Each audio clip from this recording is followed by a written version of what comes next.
እውቀት ያለ ስነ ምግባር ፍሬ እንደሌለው ዛፍ ነው። ተማሪዎችን በስነ ምግባር የታነጹ እንዲሆኑ ዘርፈ ብዙ ስራዎች እየተከናወኑ ይገኛሉ።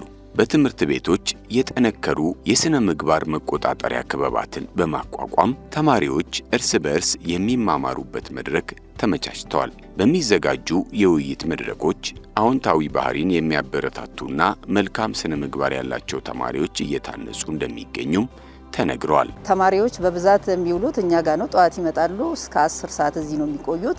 በዚህ ሁኔታ ውስጥ ደግሞ ከወላጅ ቀጥሎ ያለው ያው እኛ መምህራኖች ነን። ስለዚህ ምን አይነት ስነ ምግባር ሊኖራቸው ይገባል? እንደ ሀገር ምን ማድረግ አለባቸው? እንደ ማህበረሰቡሳ ምን አይነት ልጆች መሆን አለባቸው? ሲያድጉስ ሀገርን እንዴት ነው ማስቀጠል ያለባቸው የሚለውን በተለያዩ አይነት ትምህርቶች ውስጥም ተካተው ቀርበዋል።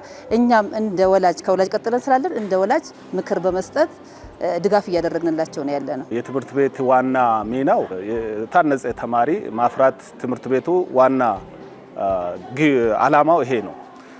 ይሄ የምናደርገው ከወላጅ ጋር ከመምህራን ጋር አጠቃላይ ማህበረሰብ ጋር የጋራ በመሆን የተማሪዎች ስነ ምግባር መሻሻል ይቻላል ማለት ነው። የሀገር ፍቅር የሚጀምረው ከትምህርት ገበታ ነው። የተማሪዎቻችንን የሀገር ፍቅር ስሜት ለማሳደግ በየቀኑ የብሔራዊ መዝሙርን በክብርና በኩራት እንዲዘምሩ ከማድረግ ባለፈ የሀገራቸውን ታሪክ፣ ባህልና እሴት እንዲያውቁ በማድረግ የሀገር ኩራትና የባለቤትነት ስሜት በውስጣቸው እንዲሰርጽ እየተደረገ መሆኑም ተጠቁሟል። በመጀመሪያ ደረጃ የሀገር ፍቅር አስፈላጊ ነው። ሰው አገሩን ሲወድ ቤተሰቡን ይወዳል፣ አካባቢውን ያከብራል። ያን የምናደርገው በመጀመሪያ ደረጃ ጠዋት ሲመጡ የሀገራቸውን ሰንደቅ ዓላማ በፍቅር ቁመው ከስሜታቸው እንዲዘምሩ እናደርጋለን። አንድ ሀገር አለችን በሚል ህሳቤ ይሄ ሀገር እንዴት ነው እስከዛሬ ደረሰው? እንዴትስ ነው ማስቀጠል የምንችለው? እንዴትስ ነው ለትውልድ ማስተላለፍ የምንችለው የሚለውን ትምህርት እየሰጠናቸው የሀገርን ፍቅር መዝሙር እንዲኖራቸውና ከልባቸው እንዲዘምሩ በማድረግ ይህን ተግባር ሁሌ እየፈጸምን ያለ ነው። ወደ መማር ማስተማሩ ሳንገባ በፊት ምንድነው ሰልፍ ስነ ስርዓት ላይ ተገናኝተን ስለ ሀገር እናስባለን ማለት ነው። ስለ ሀገር ካሰበን በኋላ ስለ ሀገር የተቀመጠው አንድ ነገር አለ ማለት ነው። እሱ ምንድነው? መዝሙር ነው ማለት ነው። ስለዚህ ስለ ሀገራችን አስበን መዝሙር ከዘመረን በኋላ ቀጥታ ወደ መማር ማስተማር እንሄዳለን ማለት ነው። ስለዚህ መዝሙሩ አንዱ የሀገር መግለጫችን ነው ማለት ነው። በዚህ የቴክኖሎጂ ዘመን ሶሻል ሚዲያ በትውልዱ ላይ የሚያሳድረው ተጽዕኖ ቀላል አይደለም። ይህንን ተጽዕኖ ለመከላከል ከወላጆች ጋር የጠበቀ ትስስር ተፈጥሯል። በየጊዜው በሚዘጋጁ የወላጅ መምህራን መድረኮች ላይ ወላጆች የልጆቻቸውን የዲጂታል አጠቃቀም እንዴት መከታተልና መምራት እንዳለባቸው የግንዛቤ ማስጨበጫ ስልጠናዎች እየተሰጡ ነው።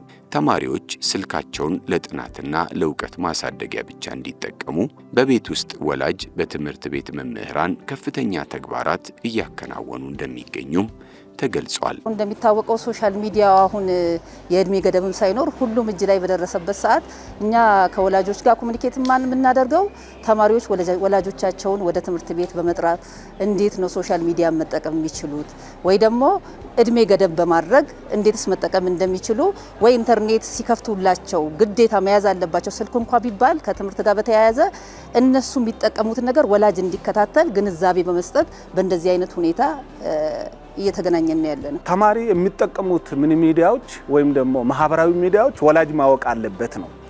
ለምሳሌ ከቴሌግራም፣ ከፌስቡክ፣ ከቲክቶክ እና የተለያዩ ነገሮች ወላጅ ማወቅ አለበት የሚለው አንዱ የኛ እንትናችን ማለት እቅዳችን ነው ማለት ነው።